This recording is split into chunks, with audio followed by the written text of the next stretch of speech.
കേരളത്തിലെ സാമൂഹ്യ സുരക്ഷാ പെൻഷന്റെ സിംഹഭാഗവും ചെലവിടുന്നത് സംസ്ഥാന സർക്കാർ. പെൻഷൻ വാങ്ങാൻ അർഹതയുള്ള 1/2 കോടിയോളം പേരിൽ 7 ലക്ഷത്തോളം പേർക്ക് തുച്ഛമായ തുക മാത്രമാണ് കേന്ദ്രവിഹിതമായി ലഭിക്കുന്നത് വിവരാവകാശ രേഖ പറയുന്നു. അതിൽ തന്നെ 2021 ജനുവരി മുതലുള്ള കേന്ദ്രവിഹിതം സംസ്ഥാനത്തിന് ഇതുവരെ ലഭിച്ചിട്ടുമില്ല. ഈ 2021 ജനുവരി 31 വരെ 483.29 കോടി രൂപ കേന്ദ്രവിഹിത ഇനത്തിൽ കുടിശ്ശികയെന്നും കണക്കുകൾ സൂചിപ്പിക്കുന്നു. 24 എക്സ്ക്ലൂസീവ്. സംസ്ഥാന സർക്കാർ നൽകുന്ന സാമൂഹ്യ സുരക്ഷാ പെൻഷനിൽ കേന്ദ്രത്തിന്റെ റോൾ എന്തെന്നത് എന്നും തർക്ക വിഷയമാണ്. പലരും പലതും വ്യാഖ്യാനിച്ച് കയ്യടി നേടാൻ ശ്രമിക്കുമ്പോൾ യാഥാർത്ഥ്യം എന്താണ്?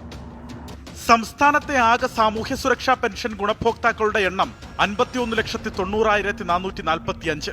അതിൽ ഇക്കൊല്ലം ഫെബ്രുവരി വരെ പെൻഷൻ വാങ്ങാൻ അർഹതയുള്ളവർ 50,54,809 പേർ. കർഷക തൊഴിലാളി പെൻഷൻ, വാർദ്ധക്യകാല പെൻഷൻ, വിധവാ പെൻഷൻ, വികലാംഗ പെൻഷൻ, 50 വയസ്സു കഴിഞ്ഞ അവിവാഹിതരായ വനിതകൾക്കുള്ള പെൻഷൻ എന്നിങ്ങനെ 5 തരം സാമൂഹ്യ സുരക്ഷാ പെൻഷനാണ് സർക്കാർ നൽകുന്നത്.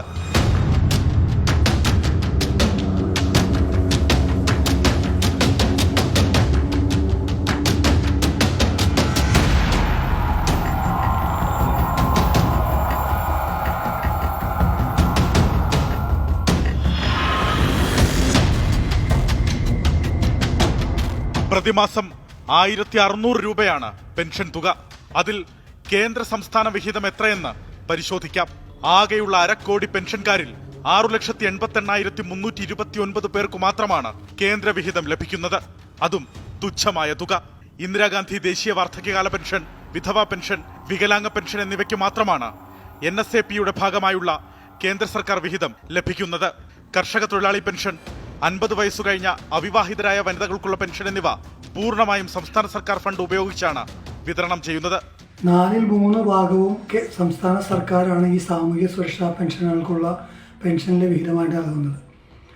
1300 രൂപയോളം സംസ്ഥാന സർക്കാർ നൽകുമ്പോൾ കേന്ദ്ര സർക്കാരിൽ നിന്ന് ലഭിക്കുന്നത് 300 രൂപ മാത്രമാണ്.